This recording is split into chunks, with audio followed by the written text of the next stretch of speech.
What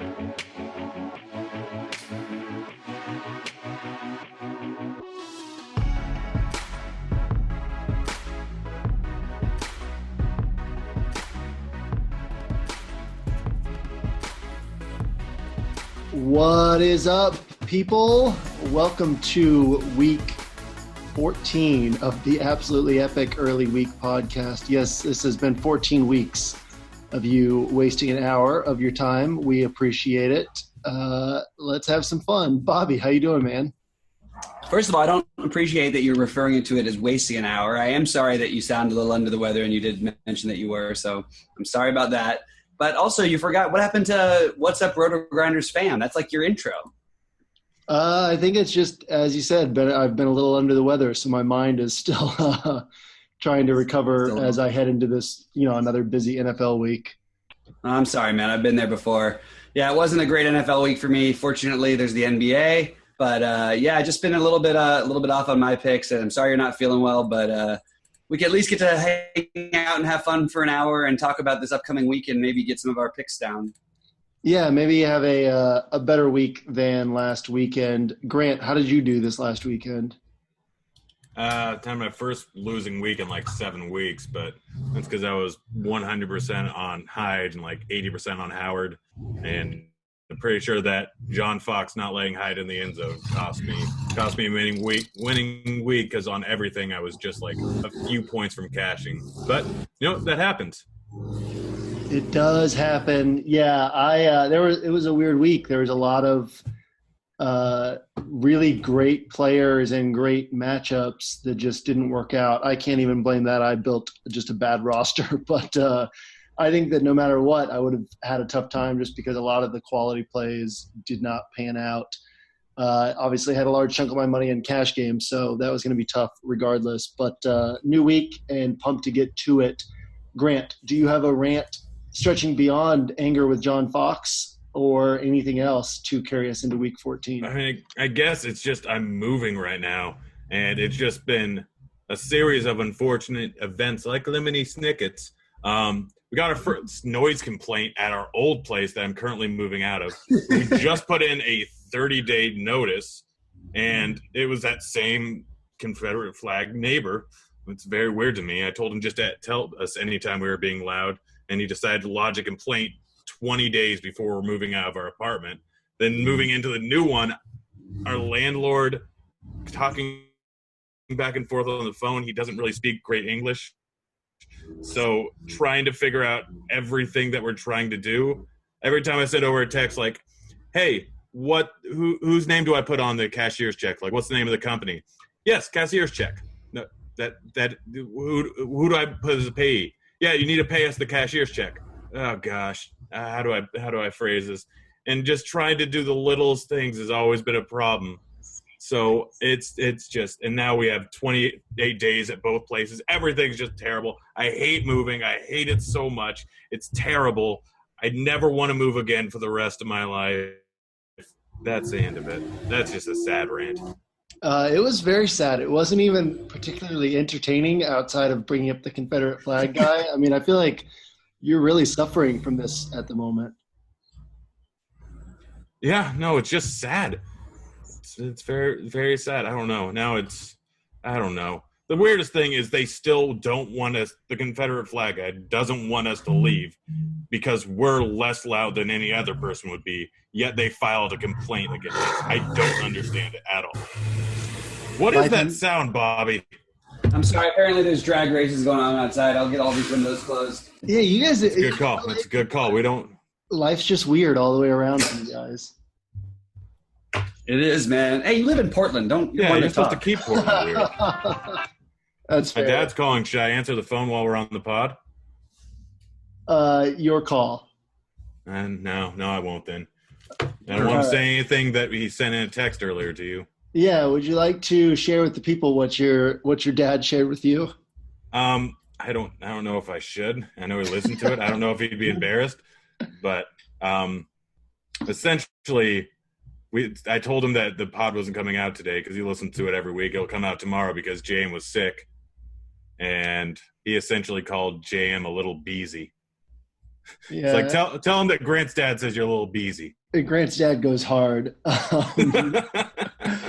So one last thing we got to take care of. We have punishment to dole out. I had to slightly amend Grant's text before we came on air or tweet, because I was not entirely comfortable tweeting everything he wanted me to tweet, as you can imagine. Last week, our bold calls, we went cheap quarterbacks. I moved off of Josh McCown to choose between 4 points from Tyrod Taylor or 6 points from Trevor Siemian. So congrats to Bobby for taking McCown. Congrats to Grant for making a truly bold call with DeShone Kizer. And Grant, what do I have to tweet this week if I am willing to do so? It's had a talk with @the_Siege DFS mom at the live final this week. Found out that his prime tickle zone is the back of his knee. Things escalated into a full-blown pillow fight, #tickle feathers. And then this is the current sentence we have afterwards. Lucky for you, I've got all these daddy issues, #tickle siege. And then a link to Demi Lovato's song, Daddy Issues. But I think we're just going to take out that sentence, but keep the link just because it's a really funny thing to post a link about. I can leave the link in, or I think the other suggestion was #girls want to have fun, or girls just want to have fun. I don't know, whatever that is. And then a link to that song. Who sang that, by the way? Huh? Cyndi Lauper. Abby just said Pat Benatar. Wait, girls want to have fun is Cyndi Lauper, isn't it? I don't know who's. I'm looking it up. Oh no, Abby. How am I not the one that doesn't know who it is? Abby's going to be embarrassed by that one. Bobby, you win 80s trivia knowledge. Oh, I better win that. If I lost that, I would have been ashamed. I don't blame Abby on that one. Tell her I understand. Abby, Bobby understands. All right, I'm up for any of those. I am not tweeting #daddy issues or thank God I have one. Do you want to tweet it out during the show since it's prime Twitter time and see if we get any comments before the end? Yeah, I'll go ahead and bring up our first topic. And as you guys are talking about that, I will, Grant, text me the exact wording and I'll post it. We'll see. I'm emailing it to you. All right. So in the meantime, we'll talk football. And by the time you are listening to this, that tweet will have been up for like 14 hours. So tell me what you think. So this is an interesting week, and I kind of want to talk about it in terms of how this week comes together price-wise. And I think the first thing, the most important thing this week is going to be an injury situation. One of the rare opportunities we get these days to take advantage of a really cheap player starting and obviously getting all the work because this injury came on Monday night. It was after pricing was set. Sites were not able to adjust, and that's Giovanni Bernard, who is 3,100 on DraftKings. Obviously Joe Mixon with a concussion seems unlikely to play. Gio is literally the last guy standing on that team. Jeremy Hill's on IR, 3,100. So I want to ask, basically, Grant, how much of a lock is that for you for cash games? Are you going to think too deeply into it, or just stick with that? And then, Bobby, I'll swing it over to you for a tournament perspective on what percentage he would have to be for you to consider fading him. So, Grant, you go ahead with that one first. I mean, in cash games, it's you have to play him. There's no question around it. If you're going to fade some guy that's high owned or that's really cheap at a cash game, there's got to be a rationale or a possible road where he doesn't make value. Gio Bernard is a good receiving back, and he's their third down back, so there's no reason to think that he's not going to get 4 to 5 targets in this matchup. There's 6-point favorites, so there's no reason they wouldn't be running at the end of the game. Chicago's not that great of a team. Just everything points to playing Bernard in this spot. And, I mean, the only problem is there's so many value plays this week. It really just adds more questions. Do you fade him in tournaments? Because if you don't fade him in tournaments, there's enough value plays that people are going to probably lock in that they're going to be playing Bell. They're going to be – or I haven't even checked. They're not on the main slate. That's actually – No, yeah. So people are going to have to – play. Yeah, there's there's nobody to play. I know. I'm trying to get rid of all the Hopkins. late games. Yeah, outside of Hopkins, there's no one to just love paying up for. LaShawn McCoy. Yeah, he's the other one for me. Wouldn't love paying up for Gurley in this matchup. I mean, but still, Keenan Allen, after what he's done the last few weeks. Here's the thing, though. this is not a great tournament slate because those guys you pay up for, Hopkins, Keenan Allen, Gurley, McCoy, they all have enough volume where their floors are drastically higher than a lot of the other type of guys that you'd have to pay up for. So you're getting safety at every single position, but also getting an incredibly high ceiling. So this could be a full-on cash game, almost no tournaments, except for my cash game lineups in tournament. Yeah, it's definitely going to be like it shapes up as a really high-scoring week, assuming that Gio hits. Even if he doesn't, I mean, just the ability to pay up for all these high-priced guys. Bobby, what percentage would Gio have to get to in tournaments before you would consider him a strong fade or a guy to go like way underweight on the field? Well, Grant brought up a good point, and I did some lineup builds before the show. One of the advantages of filming the show later, I actually had a lot of time to do some research, and I really did find a lot of everybody sort of middle of the road for me that I love. I am in love with some of these middle of the road plays that I would happily pay up for, but there's no reason to because you don't have to. So why am I going to go crazy and find the value? Now, the problem is this could be really good value that you might need. So maybe this is the one spot you take just to eat the chalk. I don't know what percentage it'll be. It'll depend on where the rest way out. But I'm finding most of my builds to be middle of the road builds, and I feel really good about them so far. Okay, so that brings us to the next thing I want to talk about, and that is we have a lot of value at quarterback to wide receiver. And then in my mind, not a ton to love at running back. So I'm going to walk through these 4 of these quarterback to wide receiver combos that are just severely underpriced, and we'll talk about each one. Just want to get you guys' take on each of these, and then we're going to go through each kind of running back tier to see who's standing out to you guys in each tier, because I think that what Grant said is it's really high floors. I mean, you talk about how easy it's going to be to fit DeAndre Hopkins with no Bruce Ellington, maybe with no Will Fuller, against the fastest paced team in football. It's like that's the highest floor you can get outside of Antonio Brown in a good matchup. It's going to be easy to fit him. It's going to be easy to fit one of these high priced running backs. We've got some of these underpriced guys we're about to talk about, like Josh Gordon and Larry Fitzgerald and Sterling Shepard. Well, you said Bruce Ellington, but he's out. Right. That's what I'm saying. With Bruce Ellington out, Will Fuller potentially out. We just know that Hopkins is going to get all those targets. And then, these cheaper wide receivers that we can fit, like the floor is going to be really high this week. And I think that means we're going to see some really high scores, which kind of, as Grant said, makes it a little tougher to pivot onto equally good low-owned plays. Hopefully the ownership will be off of some of these spots. I think the real key will be doing better than others at picking who really the best plays are. So, Bobby, I'm going to go to you on this first one, and that is Dak to Dez. Obviously, Dak has played poorly since Ezekiel Elliott went down, but it's still a good matchup against the Giants. He still has a good wide receiver in Dez Bryant. Where does this pairing stack up for you? How interested are you in this one this week? Stacks up non-existently. It doesn't exist in my mind. Just completely eliminating it from my mind. I was encouraged to see Dez make that one incredible catch that he made on Sunday, because it actually reminded me of a player that I once knew. But this is not the same person. I don't like this spot. There's other guys that there's like way, way, way more that are either the same price or cheaper. Actually cheaper. So I'm not interested. I'm not interested in Dak, even though he had one big game against a really, really bizarre up and down, mostly down Washington secondary.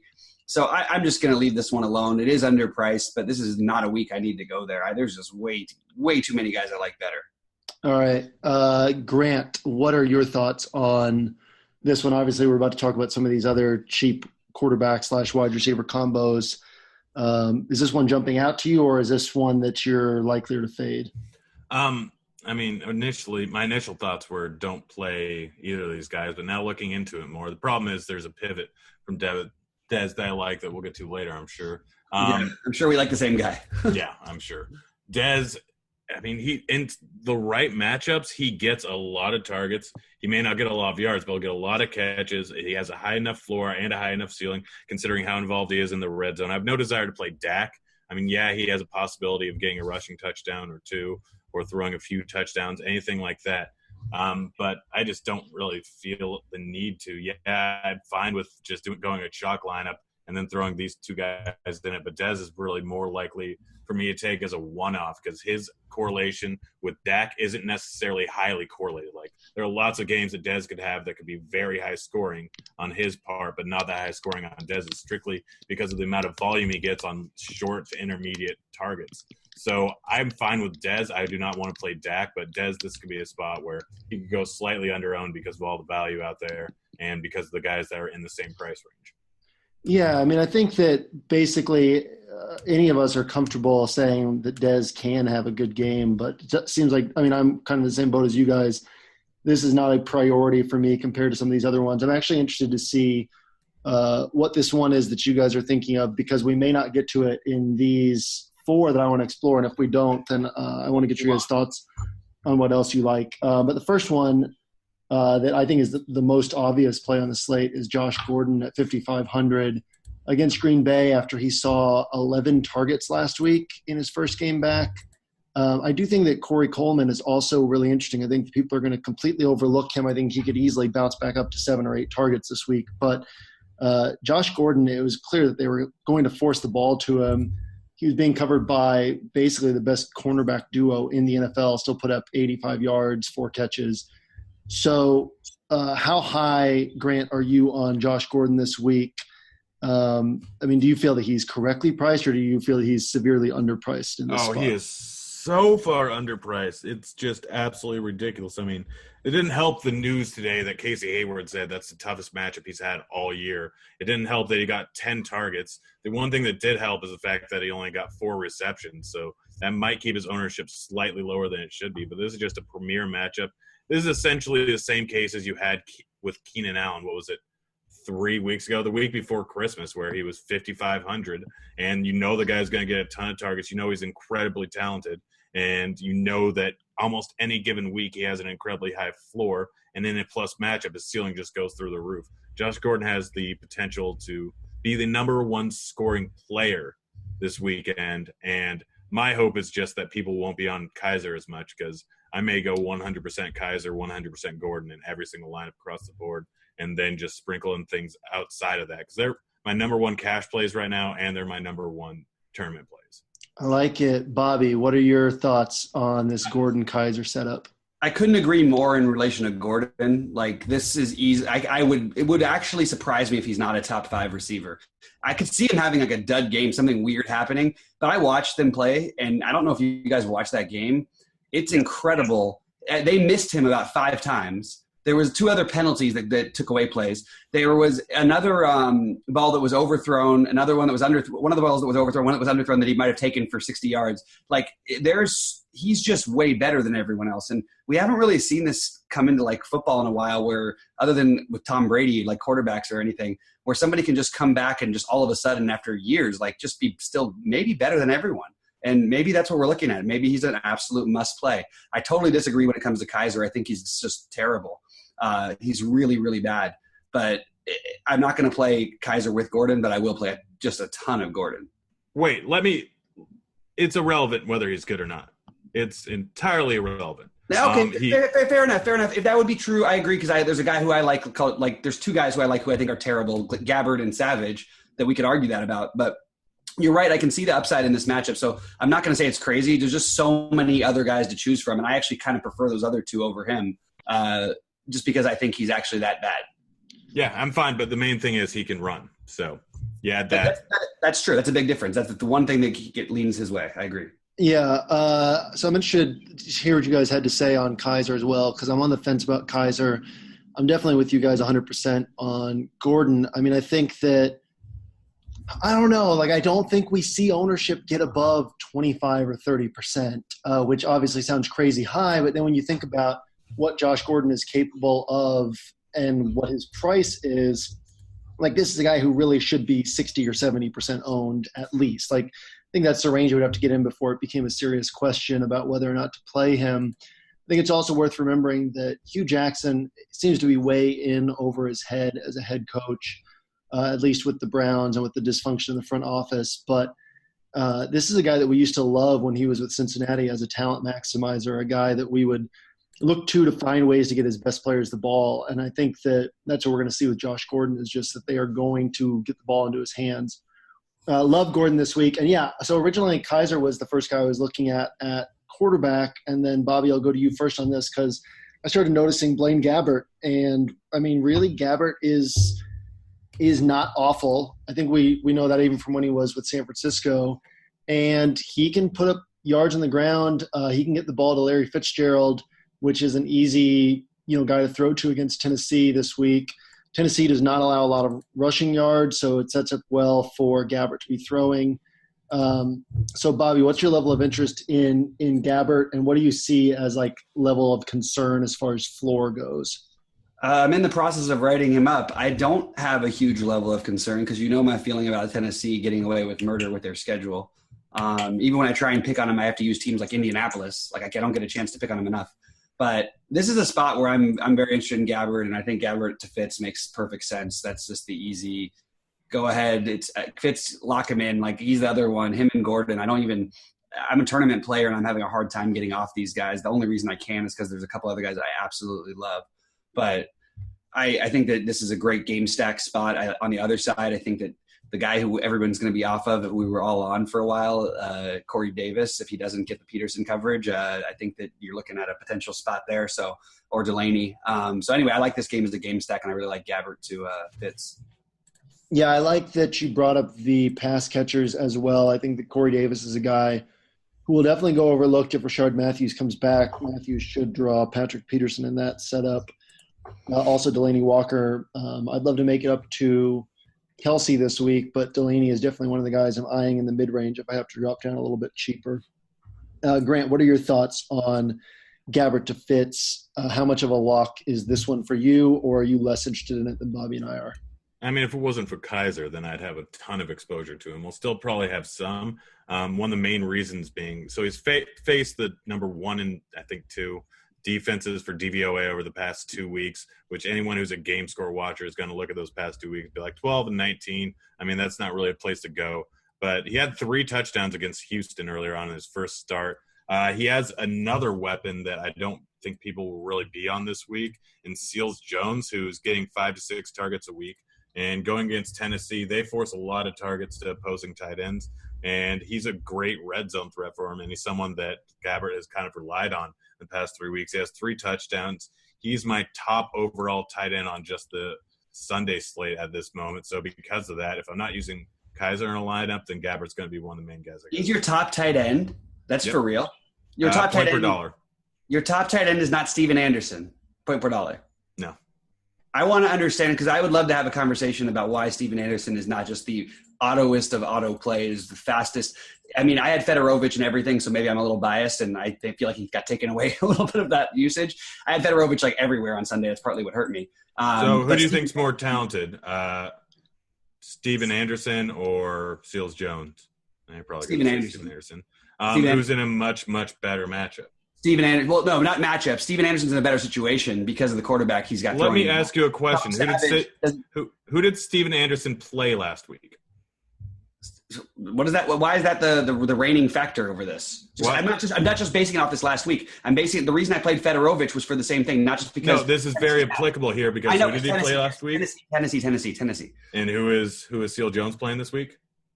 He's Tennessee. I understand.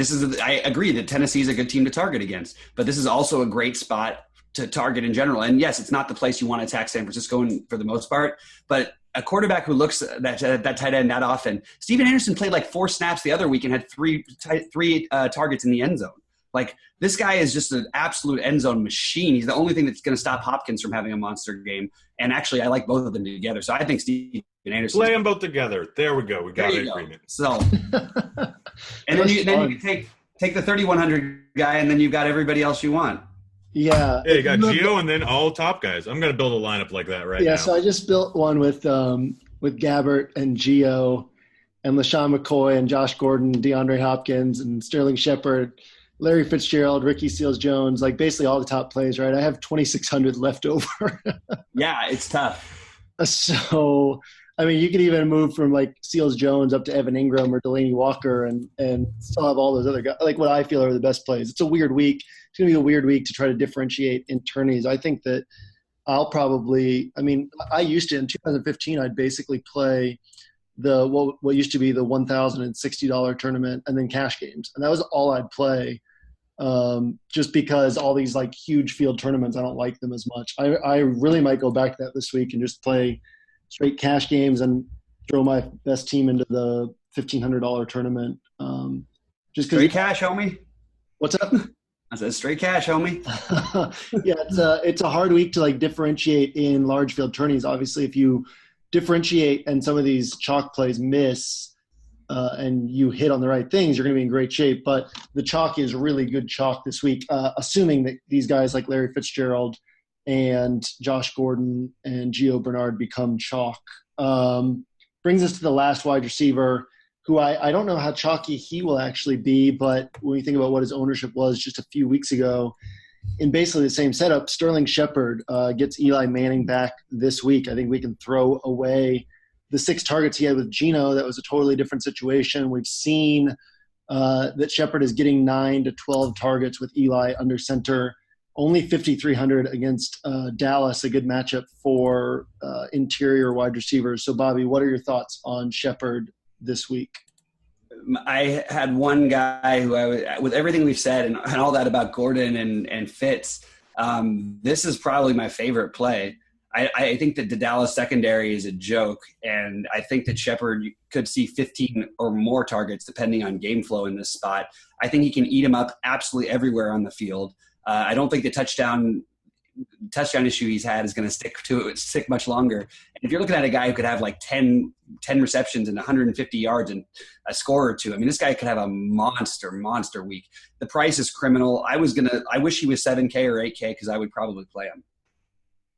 I like hearing that. Yeah, this is just a weird week to look at like this mock roster I have and see Josh Gordon, DeAndre Hopkins, Sterling Shepard, Larry Fitzgerald, and I'm not making sacrifices anywhere. And I really feel those are potentially the 4 best receiver plays on the slate. It's a weird week. Grant, you have any different thoughts on Sterling Shepard, or are you on board with that one as well? No, but now Bobby's starting to talk me on for tournaments going with a real balanced lineup because I haven't built many yet. I've just researched specific players and I was so high on them, but there's so many other darn good plays. Oh gosh. Yeah. Shepard's. Yep. And I kind of think that that's how people will react though, right? Like that was the way I originally was like, all right, I have to get Josh Gordon. I have to get Larry Fitzgerald. Oh, look, it's easy to fit in DeAndre Hopkins. And then I was like, Shepard was the last guy that I really thought about that I had to lock in. And I think that that's kind of how people like, he might not get over 20% owned. In double ups, he might not be over 35 or 40% owned. Like I genuinely think people might kind of overlook Sterling Shepard compared to where his ownership should be. So do we miss anybody in this price range, or did we hit on the guys that you guys were thinking of? No, I think that – oh, wait, no. There's one huge one. Are you talking about Doug Baldwin? No. Nelson Aguilar? No, it's Stephon Diggs. Okay. Talk me about that one then. Why are his – because my concern has been the targets. Why are his targets suddenly going to go up? They haven't been over 7 since like week 3. I'm terrified about what they chose to do against Atlanta, and it worked really well, and Case Keenum deserves a lot of credit for how they managed that game. By throwing the ball to the running backs, by just pounding it on the ground. They're not going to be able to do that to Carolina, especially pounding it on the ground. They're going to have to throw the ball a little bit more on the outside. Carolina's really struggled with receivers a lot this year. This game is probably going to go a little bit overlooked, and Diggs definitely will be. You're talking about a guy, though, and while you're saying that's true, that's still a 4-game sample size, which Keenan Allen went through also. Actually, it's a 3-game sample size. And we know this guy has 40 fantasy point upside. It's just when you're going to get an overlooked Stephon Diggs in what I think is a really, really good matchup, like sneaky great. I think it's a really good spot for him at this price. Again, we don't need to save all this money, so maybe you can just pay up for Thielen. I think they're both fine, but I think Diggs he's on the verge of having a monster week. I want to be there when he gets his next one because as these other guys who all have the same type of ceilings as him too, but I think he's one of the most likely to have one of those games before they do. That's a good point. I don't like Diggs nearly as much, but I think that type of thinking is going to be necessary in tournaments this week, especially large field tournaments, because you look at some of these other guys who just will go way, assuming everyone's thinking the same way as us, that these four guys that we've kind of keep touching on are basically a lock for us. Like, they're just such good plays, right? Well, then you've got a bunch of guys who are going to go overlooked, like T.Y. Hilton. We've seen him put up 30 points or 27 or more points 3 different times this year against Buffalo. That's the kind of spot where he could do it. Marquise Lee is consistently putting up over 20 points. Cooper Kupp, if Robert Woods is still out, could put up over 20.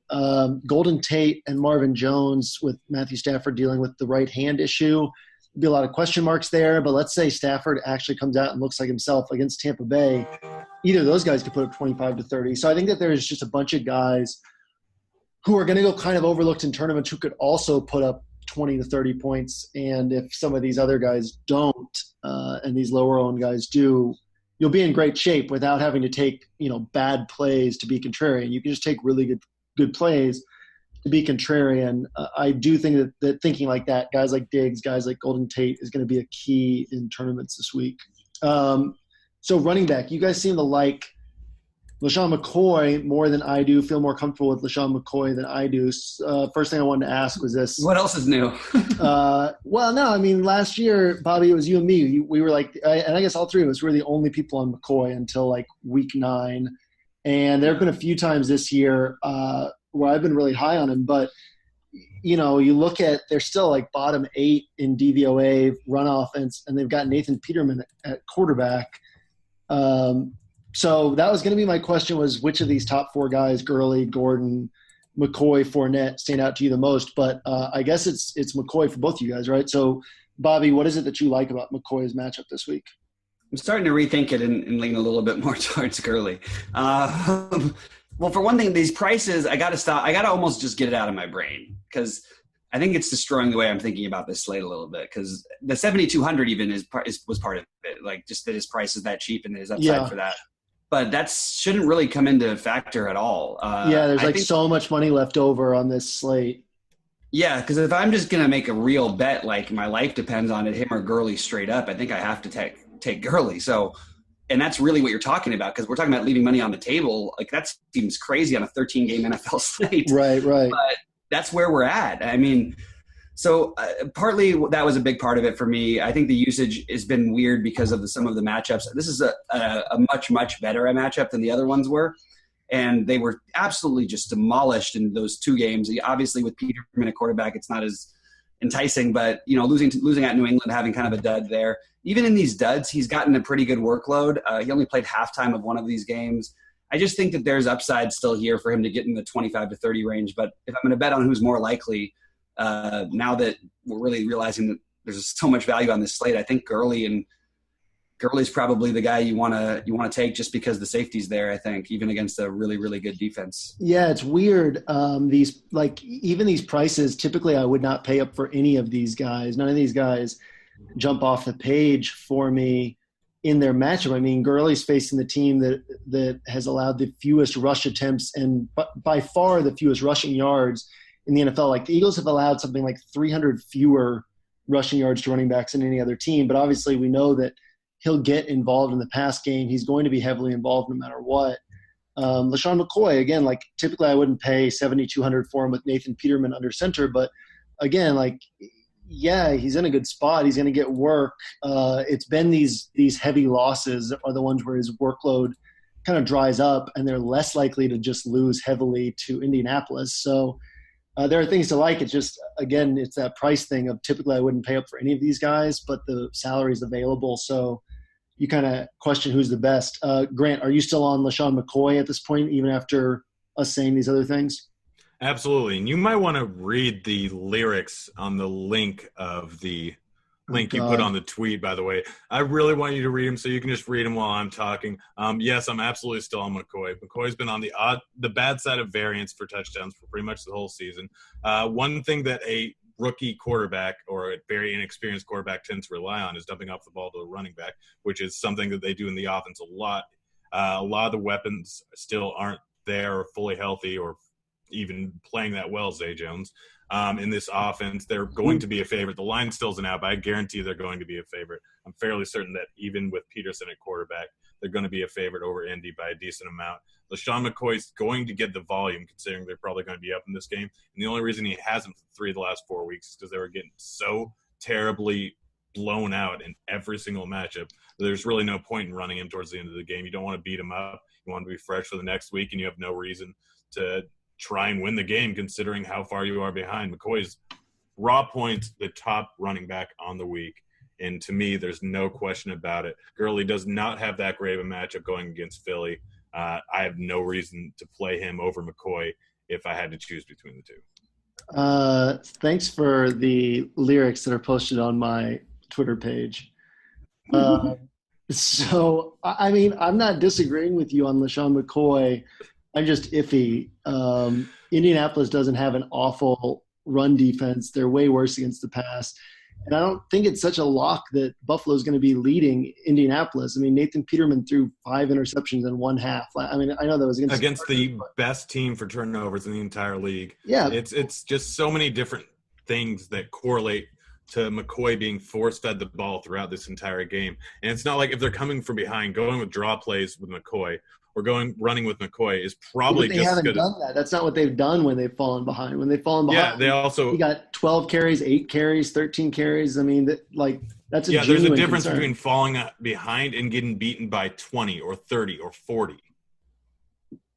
Yeah, which is literally their last 3 games. Yeah, I'm not saying it's a bad play. I think there's definitely reasons for concern on him. Another guy with reasons for concern this mid-price is Kareem Hunt, and I wanted to just get your guys' feel for him at 6,500 level of interest against Oakland. I mean, there's no reason this guy shouldn't be getting 20-plus carries, but he's not getting 20-plus carries. Obviously, Andy Reid has a long history of doing this to us. He did it for years with Jamal Charles. Bobby, any interest in Kareem Hunt at 6,500, or is that just going to be like a game theory, low ownership play, and that's it? I think that there is plenty of reason. I also think that Andy Reid deserves a tiny bit of a break just because these rookies do hit walls. This is not a fake thing. I mean, look, we got Melvin Gordon. He's still hitting the wall, and he's not even a rookie. He's going to be in the league for 10 years. He'll still be hitting the wall halfway through the season. So rookie walls are a thing. And it's just with the lack of experience and the lack of other help, I think that it actually has hurt him. So I'm actually very interested in Hunt. Mostly has to do with the Raiders defense, and I love this game to target, which is funny because all those guys we mentioned and none of them are in this game. But if you do want to go for other weird pay-ups, like a guy like Crabtree or a weird pay down like Patterson and then play Hunt on the other end, you could play Hunt with Kelsey. You could play Hunt with Hill. You could play Hill with Kelsey.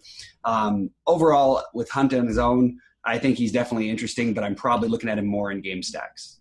Yeah, this whole game could easily go for 60-plus points, and none of these guys jump out as the best plays on the slate. So they'll all be pretty low owned if that happens. Grant, thoughts on Kareem Hunt, or are you just kind of skipping over that portion of the price range? I'm probably skipping over it. Like I said, there's better plays all over the board. There's underpriced guys everywhere. I'd rather just go pay up a little bit more for McCoy or pay down a little bit for someone like Jamal Williams or Deion Lewis, or I guess he's not on the main slate, someone like Jamal Lewis or Marshawn Lynch. But it's not really that crazy to play him. I mean, realistically, he's had 240 touches so far in his career, which is just this season. He had 4 touchdowns in his first 55 touches, and he's had 0 since. So he's on the wrong side of touchdown regression. He's gotten a lot of different matchups where he actually gets a lot of workload in there. This matchup this week with Oakland, I don't know if Cooper's going to be back, but in any case, they aren't really in that great a shape anyways. They haven't been playing that well, and it's playing in Kansas City, which will give them quite a bit of a bump. Like a lot of the games that they've had lately have been on the road. So in Kansas City, they play better divisionally. They should play him harder. Oakland's not that great of a D. Kareem Hunt's on the wrong side of variance. And this is a matchup, I think, where if they're still trying to vie for playoff contention, which everyone in that entire division is outside of Denver, they could give him the ball quite a bit. Yeah, I mean, there's no reason why his workload should be so low outside of, hypothetical rookie wall situation, but he's still on the field for 70-80% of snaps. They're just not giving it to him. I feel like if they finally give him 20 carries plus 3 or 4 catches, he could easily post another 30-point game. I'll definitely have interest in him. I think he's lower down my list. But like Bobby said, definitely interesting in game stacks. So Grant, you mentioned some of these guys in the next tier down. So these running backs from 5,500 to 6K, which is Alfred Morris, Samaje Perine, Marshawn Lynch, Lamar Miller, Jamal Williams, Carlos Hyde. Who among those guys stands out to you the most? Who do you feel most comfortable playing? Because really, talking about these receivers that we talked about before and Gio Bernard, you could actually fit in Travis Kelce as well if you went cheaper at this second running back spot. So is there anybody in this price range that stands out to you more than others?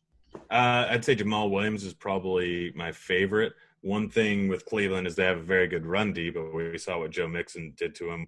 We've seen what a few guys have done to him. The main thing in this defense is that they give up a whole lot of receptions to opposing running backs, just the way they force things. Like they try and cover the outsides, and tight ends and running backs tend to get a whole lot of targets.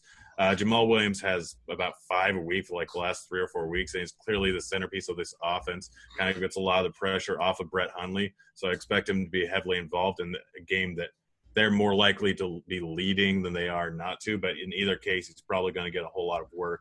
So it's kind of a high floor spot. I would think about Hyde, but most of the targets he was getting, like it wasn't consistent throughout his entire career. It was mostly when Beathard was in the lineup. With Gabbard in, you don't know how much he's going to trust him. He doesn't have as much of a rapport. Even though he doesn't have a whole lot of receiving options, he may not go to Hyde every time, which is what we saw last week. I don't know if it's a trend. It could easily revert. But as of this point right now, because of the value out there and the high-priced running backs, I don't know if there's any real reason to go with Hyde at 6K. Yeah, I think Jamal Williams right now is the one who stands out to me the most. I'm a little concerned that Aaron Jones should come back and take work. It doesn't make sense, but we've seen a lot of things in the NFL this year that don't make sense from a coaching perspective. So that's my one concern. I agree with you that the matchup isn't as big of a concern for Jamal Williams. I actually wouldn't be surprised if Cleveland gets their first win here. But with that said, Aaron Rodgers is set to come back next week. Packers are 6-6. I mean, a win here and they, head into the final 3 games with an actual shot at a playoff spot, an outside shot in the NFC, but an actual shot. So I think that Green Bay is going to leave everything on the field, try to win this last game before they get Aaron Rodgers back. And Williams has been their best weapon along with Devontae Adams. So I definitely like that. Bobby, what are your thoughts on this price range? Anybody standing out to you, or is it mostly a leave it in this price range? Give me the range one more time. 5,500 Alfred Morris up to Carlos Hyde at 6K. Oh, yeah. I'm just going to Lamar Miller and Samaje Perine. I like Lamar Miller. I have no belief in the San Francisco defense. I think there's a chance here he could have multiple touchdown upside. I like a lot of pieces of this Houston offense actually in this matchup, and I actually think that I think on the other side of it, I'm also really interested in Garoppolo. So I actually think that and even in Hyde a little bit. So, but those two guys, Perine, mostly it's Perine and Miller for me. I think Perine's in a good spot again. Chargers, I don't trust their run D. Obviously, that's the way to beat him is more on the ground. Perine, other than last week when they were getting blown out, had 2 really good weeks in a row against New Orleans and the Giants, and I don't see any reason why he couldn't have a performance just like that against a pretty poor Charger defense in a spot where he should get the work down the stretch and should be able to hopefully get a touchdown or 2. Yeah, Perine was the first guy who stood out to me, and I was thinking the same thing and then realizing – and plus, I love that he's been getting targets, which is something we never saw with Rob Kelly in this role, never saw with Alfred Morris in this role. The one concern I have is that his work did dry up when they fell behind. Realistically, the Chargers could take a 2-score lead against Washington, and Perine could fall out of the game plan after that. So I'm a little more concerned, I think, about Perine, and that was, like I said, I started out on him, and I've started to move away. I like Lamar Miller, I'd say, equally to you. Right now it's between Jamal Williams and Lamar Miller in this price range for me. I think that covers everything, or I know that covers everything. It covers all 8 topics. So anything else that you want to throw out there, Bobby, from a strategy or roster construction standpoint, from what we've talked about so far and just the way that this week shapes up? I think the ownership is going to be largely focused on some guys, then there'll be a bunch of guys where it's spread out. So if you're not on those obvious guys, and check Jamino's ownerships, but you can pretty much spread it out however you want and not worry too much about having the same stacks with a 13-game slate and so many good plays out there. So a lot of ways to pivot, a lot of different ways you can go, and you can avoid chalk in certain spots. Just make sure it's the right ones. Yeah, I think that realizing just how this slate shapes up and realizing, okay, Gio Bernard is the sharpest value play. Josh Gordon is tremendously underpriced. Sterling Shepard's tremendously underpriced. DeAndre Hopkins is a great play. It's going to be easy to pay up for him. Like, you can recognize where a lot of this ownership is going to go. Are these guys optimal plays? Yes. But is there a chance that they fail or somebody else does much better than them? Absolutely. And I think that ownership is going to skew too heavily here in tournaments. So it is a good week. I mean, it's not a great week for taking the optimal plays at low ownership, but it is a great week for knowing how heavy ownership is going to be in certain spots and then just pivoting to other good plays, hoping for the best. Grant, any final thoughts before we move on to Love at First Sight? Nope. You said I'm not paying attention to ownership this week. I will probably not look at it at all. I'm just going to play my favorite plays. That's good. And stick primarily to cash, I imagine? Yeah. I mean, but this is a week. I don't know. I have to figure it out. As of this point right now, it looks like I might just pull a jam and be a one lineup guy. And that's it. Just enter it in on everything. But I don't know if I feel like there might be 2 or 3 different ways to go. And if you want to differentiate a little bit, I'm probably going to play more cash I generally play cash over on Fantasy Draft. I'm probably going to play an equal amount between DK and Fantasy Draft just to get a little bit of changes this week. Yeah, I like that. I think that this is a week where I typically try to limit myself to 1% of any double up field. So, for example, I think it's a $25 double up. You can put in up to 150 entries, but once you get up to like 90, you've covered 1% of the field. This is a week where I might actually go over that 1% threshold and just go heavy cash games. I think that you can build just a really sharp, straightforward lineup and finish top 10% of tournament field. Probably need to differentiate a little bit more than that to actually finish top 1%, actually take down something. But in single entry tournaments, I think you can really just go straight forward this week and then pull game theory in as you get into multi-entry stuff. I guarantee there's going to be certain lineups that will cash in tournaments, but won't be cashing in cash.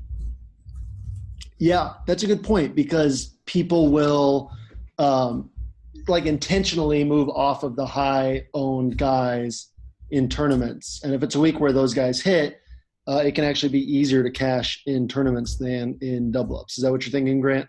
Yeah. All right. All right, that brings us to Love at First Sight. Grant, have you taken any Uber rides this last week? I did, but I didn't fall in love with any of them. The person I really fell in love with was Josh Gordon, just watching him play.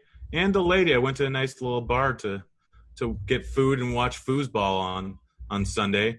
And I start off with the worst bottomless mimosa service I've ever had, which is now a very consistent thing for me on Sundays since I don't have time to go out on Saturday nights. I just go out and get drunk and watch football all day on Sundays.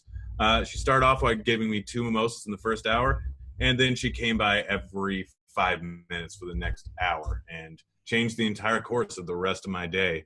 So beautiful, beautiful young lady that did beautiful, beautiful things, and I will forever miss her until next week when I go right back there because it's within walking distance of my house. Boom, back to Josh Gordon. Absolutely love this Cleveland game. I will be so on it. It's ridiculous. There's so many ways to stack it, even fitting in all these other really chalky pieces.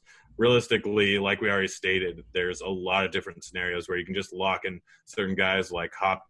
For me, it'll be McCoy, Josh Gordon, and a way to differentiate a little bit is to lock in the chalk guys and fill in the pieces with game stacks. And this is probably one of my favorite ones to do. You can run it back with Jamal Williams. You can throw in Gordon, Kaiser, Devontae Adams, who should be in for a decent amount of work. Even though that Cleveland forces targets in a different direction, I think that they're actually going to be up in this game, which not a lot of people are going to believe. I think is where they get the first win of the season, and I think that they blow them out. But Green Bay will be passing to the running back later on the game. Or if I'm wrong and Vegas is right, they're going to be running with Jamal late on the game. There's a lot of different things you can go with in this lineup. You can even go with Hundley on the other side you don't think that Kaiser is going to be running the ball a lot, which I don't know. I need to look into the specifics of how he's done against, or how Green Bay has done against running quarterbacks. But yeah, just love every single part of this game. And Njoku. There you go. You got it. Njoku. Njoku. Oh man, he's starting to get a little bit of love from Kaiser, which I'm sure with the fact that they actually have the receiving options puts a little bit of pressure off of him so that he can go out and receive the ball more. So this is just a beautiful, beautiful, beautiful time to be a Cleveland Browns fan. I'm not surprised that this line dropped. It opened Green Bay by 6 and quickly dropped to Green Bay by 3.5. I am surprised that the over-under has dropped from 41 down to 40.5. I will be very surprised if this game does not go over 40.5. I think that Cleveland can score points against Green Bay with Josh Gordon back, with Corey Coleman healthy. We have not seen them play an easy defense yet. I mean, Corey Coleman has played Pittsburgh, Jacksonville, Baltimore, Cincinnati, and the Chargers. I mean, that's like 5 of the 6 or 7 worst pass defenses for a wide receiver to start the season against. So this is the first time that we've seen Kaiser with Coleman and Josh Gordon in an easy matchup. I think they can put up a lot of points here. Bobby, any thoughts on that game, and what game is standing out to you on the front end of the week? First of all, has there been a week that Grant hasn't predicted that the Browns are going to win their first game? Wait, have I done that before? I haven't done Yes, you have. Yes, you know, definitely have. You right. definitely did last week. I definitely did. I did do it last week, or I said that game would be close. I don't think I predicted a win. I projected it to be closer than I projected them to beat the spread, which they did.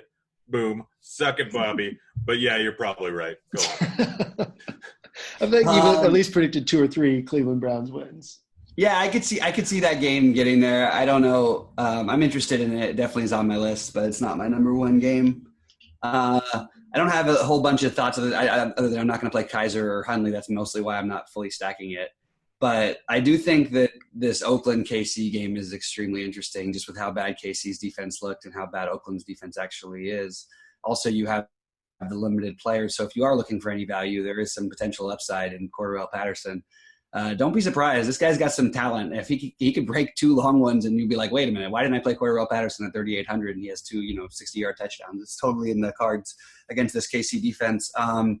So I'm interested in that game. I'm interested in him. I'm interested in Crabtree. I'm interested in Kelsey. I'm interested in Hill. I'm interested in Hunt. I'm interested in Carr. The only problem is the guys who I'm most interested in of the whole week are not in that game. But if I can filter the right ones in with those guys, I think that you can make a really nice stack here. I also think Seth Roberts is an interesting red zone target option in this situation. Remember last time out, Cooper had 200-plus yards receiving. Cook also had – Cook's another one. Also had over 100 yards receiving against KC.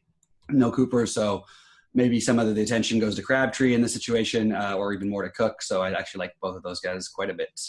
Yeah, I like that game a lot. Another game that's standing out is San Francisco at Houston. It's an over-under of only 43 right now. But with how bad Houston's been against the pass, with Jimmy Garoppolo under center for San Francisco, and with DeAndre Hopkins doing work against a really bad secondary – against the fastest-paced team in football, I think that this game has a chance to shoot out. I like Lamar Miller. I like Steven Anderson. I like DeAndre Hopkins. And I really like Marquise Goodwin on the other side. And I think he'll go completely overlooked at 5,100, just 200 less than Sterling Shepard. And who wants to play Marquise Goodwin? But, coming into the season, this was somebody that 49ers beat writers, 49ers fans were really hyped up about. They thought that he was going to have a better season than Pierre Garçon in this offense. And we've seen it the last few weeks. He's looked a lot better. They've been using him as more than just a deep threat. They've been using him underneath. They've been using him on, slants. They've been using him on 12-yard outs. So there's definitely upside here with his speed and his usage and Garoppolo throwing the ball to him. I think that he's an awesome tournament play this week. You guys, we finished like 10 minutes earlier than we normally do. Good thing or bad thing, Grant? I'd say it's a good thing so that you can rest your voice, Mr. Sick, and that you can listen. We could just play the song that is currently. So we're not going to play the song to close out the show. I could read you the lyrics because they're very. I think I already got that. Anybody who wants to read the lyrics, you can preview them on my Twitter page. Apparently, we didn't get to bold calls. Did we talk? We didn't talk about anything too crazy today. Someone suggested something really wild on Twitter. They said, "Why don't you guys give actual bold calls? That would be helpful." So I don't know. You guys want to give something that would actually help the people this week, or what are we thinking? I don't know. I mean, we got time. Let me find something weird. I mean, I still think that I'm going to be one of the few people on Ricky Seals-Jones. I'm on Kaiser over Gabbert or anyone else in that price range. It's too bad we don't have 3 cheap quarterbacks we like, because I would take I like Kaiser a ton too, but I would take the Gabbert over Kaiser. But I don't think there's a third guy for us to pick from. We didn't talk about it too much, but D.B. Westbrook's also one of the – do you want to take Savage, Bobby? No. What about this? Grant, if you want Jamal Williams and Bobby, you want Pirine, I'll take Lamar Miller. I wanted Lamar Miller. You said you like Pirine the most. Those aren't bold enough anyway. Are they? All right. Throw us in here. What's bold? Right, I'll go Corey Coleman. Okay. I'll go Corey Davis. I'll go D.D. Westbrook. D.D. Westbrook? Okay. All right. All the guys that you talk about. By the way, D.D. Westbrook, since he's been in the offense, in offensive plays where he's on the field where they pass, I think he's targeted 30% of the time, I want to say. That's crazy. I might have gone off with my numbers, but it's pretty close to 30%. Yeah, and he's a super stud. I mean, we haven't seen his ceiling yet. I think that Jacksonville passing offense is going to go continually overlooked. I mean, there's so many. It's the clearest path this week is so obvious that there's a bunch of guys: Deshaun Jackson, D.D. Westbrook, Marquise Lee, Corey Davis, Corey Coleman. All these guys are going to go super overlooked, and any of them could put up 20+ points. But yeah, I'm comfortable taking Coleman. I think that we'll see his targets bounce back up this week after he saw only 4 looks last week. I think if he sees, 7, 8, 9 targets this week, he could end up outscoring Josh Gordon, and I don't think anyone's going to be on him because of the excitement over Josh Gordon. So what? I've got Coleman. Bobby, you have Corey Davis, and Grant, you have D.D. Westbrook. Yeah, by the way, I love the idea of throwing Gordon, Coleman, and Kaiser all in the same lineup. Agreed. All right. So, Bobby, any final thoughts before we get out of here? Don't do what Grant just said. I wouldn't put all those guys in the same lineup. Oh, my gosh. Do it in a tournament lineup because you could easily collect like 65 to 70 points off of those 3. Yeah, and at a cheap price, being able to throw in all the top guys afterwards. The problem is the Giovanni Bernardo conundrum. The conundrum was the word. Yeah, I mean, so then what? You play Gio and then you just pay up for everybody else.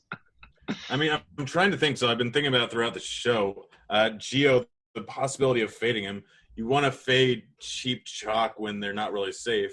But like going through this show and realizing that there's safe spots all over the place. That's you true. Want to pay up for both Gurley and McCoy. I mean, realistically, at slightly more expensive spots, you can find safety with D.D. Westbrook. You can find safety going down from Keenan Allen or Hopkins down to the mid-tier range with the guys we talked about, Shepard, Gordon, Dez.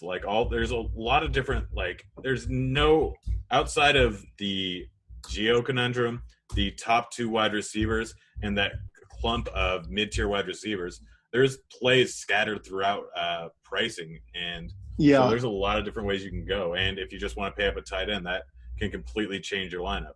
Yeah, you could just take really good plays at every position, like obvious plays at every position, but have a completely different roster construction than anybody else. If you just fade Geo, take your savings somewhere else, or like you said, if you pay up a tight end, which is definitely something I've messed around with Kelsey this week in a really good spot. Grant, any final thoughts before we get out of here that are less helpful than that? You know what? It's cool to go be a man and go drink beers on Sunday and watch football. But mimosas are just so much better. They're stronger. By the way, you don't put a whole lot of orange juice in it. That's the real wrong way to do it. Then you're getting a bunch of sugar. But just get an entire bottle of champagne and drink straight out of the bottle at a bar. It's a real classy way to do something while also being incredibly unclassy. It'll get into your system quicker. You'll have to pee less so you can sit and watch football more. And it's got bubbles. By the way, did you know that technically champagne has to come from Champagne, Italy, but they passed a law about 15 years ago. And so there are certain champagnes that are actually brewed or made in the U.S., Andres Cooks, all these cheap ones, that is actually just technically sparkling wine, which is exactly the same thing as champagne, just not made over in champagne. I did know that. I didn't know that they're actually allowed to say champagne on the bottles now. So, yeah, well, it was an agreement with the EU when the agreement was in place. There were a few that were grandfathered in, and Barefoot, Bubbly, Cooks, Andres, just to name a few, are the ones there. So they're technically sparkling wine, but sparkling wine is technically champagne, so there's no real difference. Just the average consumer doesn't know that. So if you want cheap champagne, just buy sparkling wine. There you go. Wisdom from Grant, and that will help you on your week, even if nothing else we talked about will. I think that what we talked about today will actually help quite a bit this week. That extra day was really nice to kind of get a clearer picture on the slate. So apologies for this coming out a day later than normal. Helped me rest up a little bit, and I think helped us give you guys a really good show for an interesting week that, as we said, is going to be pretty chalky. A lot of really good plays that are pretty obvious, but there's definitely a lot of different ways that you can go in tournaments as well. With that, let's go have a profitable week this week. We will see you back here next week, same time, same place, and we will see you at the top of the leaderboards this weekend. See you, kids! See you, kids!